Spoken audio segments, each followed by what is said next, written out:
ఇప్పుడు ఎండ ఎక్కువ కాస్తా ఉంది కదండి, బత్తాయి జ్యూస్ మనమే తయారు చేసుకుని తాగితే, మనమైతే ఐస్ వేసుకోము, మనమే కాయలు తెచ్చి తయారు చేసుకుంటే ice without ice and sugar లేకుండా తాగితే ఇది నీరసం రాకుండా ఉంటుంది. ఎక్కువ ఎంతసేపు 11 వరకు అట్లా టిఫిన్ చేయకుండా ఉన్నా కూడా ఈ బత్తాయి జ్యూస్ తాగితే బాగుంటుంది. అందుకని బత్తాయి జ్యూస్ తయారు చేస్తాం. 2 బత్తాయిలన్నీ కట్ చేసి పెట్టాను. జ్యూస్ పిండేది అదంతా ఉపయోగించనండి, నేను చేత్తోనే పిండేస్తాను. లేకుండా అంతా జ్యూస్ పిండేస్తాను.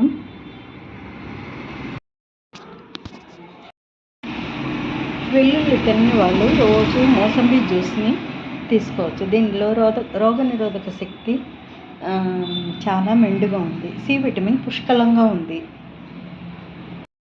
చూడండి, ఇది నేను అసలు వడగట్టను కూడా లేదు, చేత్తోని గింజలన్నీ తీసేసాను. ఇంకా కొన్ని ఉన్నాయి, అదంటే అలాగా తీసేసుకుంటాను.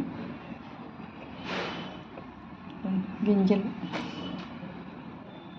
నార్మల్గానే పిండేసాను, అవి ఇవి ఏమీ ఉపయోగించలేదు. కానీ షుగర్ లేదు, ఐస్ లేదు.